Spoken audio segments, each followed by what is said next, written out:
What's going on, man? It's your boy Butler. Stay out of prison.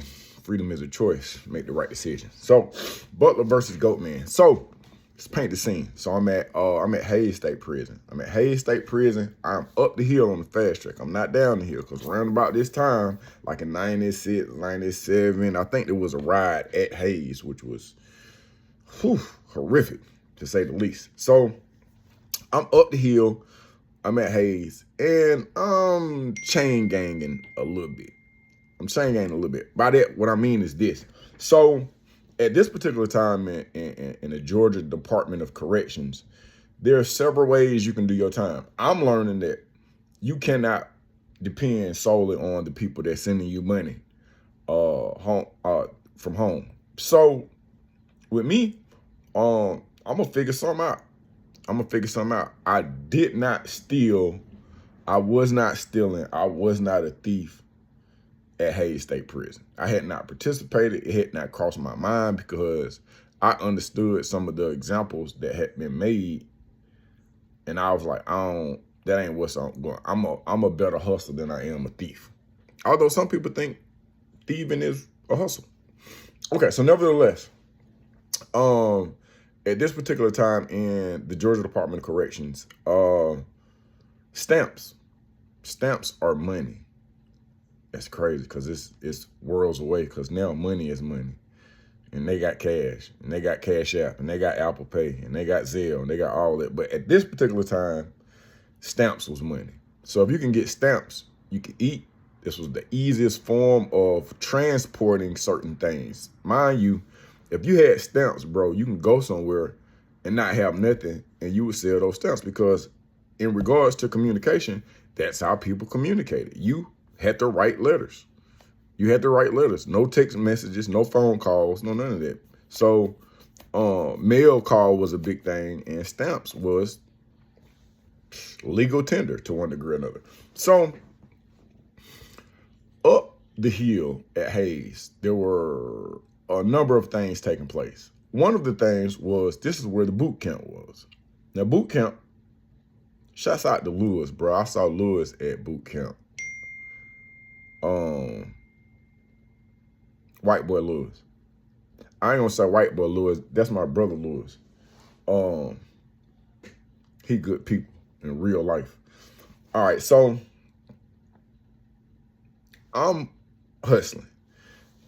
And at the time, you could still buy cigarettes on the store. So I'm buying the cigarettes, Tops or the menthol brand. I forgot what the menthol brand was. Anyways, so the boot campers don't have access to cigarettes, but they do have access to stamps.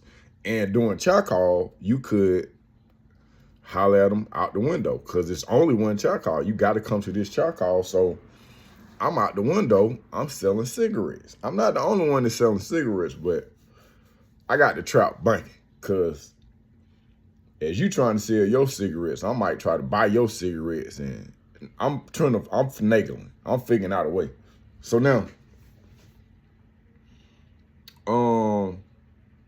sometimes it's trap banking, and sometimes you're gonna get a flat set. And when I say a flat set, so let's say you get the top the cigarettes.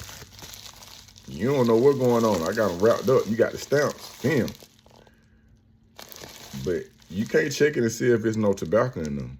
Now, I'm finessing on at this aspect, but also some of those guys trying to finesse too. Like they'll give you the top or be a stamp, but the rest of it don't be no stamp. I probably ain't got finesse like that, like maybe once.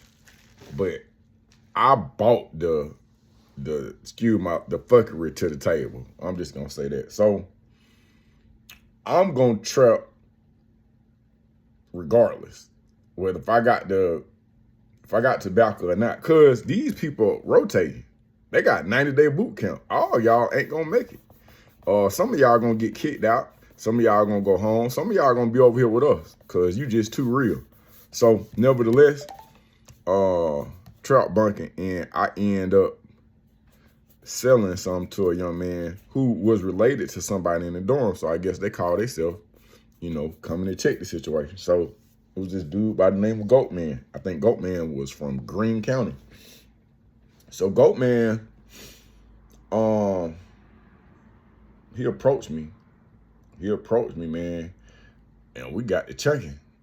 We got the chunking in the dunk. I was like, bro, why you in my business? This ain't got nothing to do with you. He like, yeah. I was like, man, bump all that, bro. So we started tearing it down. It's pretty much an equal fight. He an older guy. He ain't that much older. And we handling good business. And then at some point in time in this scuffle, he decided he gonna take his shirt off. He was taking the shirt off. He was like, hold up, are you straight or something like that? And I ain't never understood this, bro. Like, if we fighting, I don't know about no rules. I come to survive. I didn't come to participate in no, regulated scuffle. I came to win. So something happened, bro, where they were like hold up or something. And when he was taking his shirt off, I saw it as an opportunity. And I maximized the opportunity, bro. I went in. Now I had a scratch on my back to where at some point in time, the beds had to be folded up. The mattresses had to be folded up because we were still waiting on the inspection. And some kind of way my back got scratched on them. But my face good. And when he was taking his shirt off or whatnot, man, I gave Goatman everything I possibly had, bro. I gave that man the business. But now he's screaming, Butler didn't swerve me. Nah, Butler didn't swerve you. We in a fight. And maybe your rules don't align with my rules, but nah. And while I'm on it, let me touch on this, because there was a situation where cab driver was at Alto. I mean, he had came from Alto. Mind you, at this particular time, I hadn't been to Alto yet. So cab driver was a big dude, remind you of Mike Tyson, and he was with the shits, bro. Like, this man was gay. He was with the shits, bro.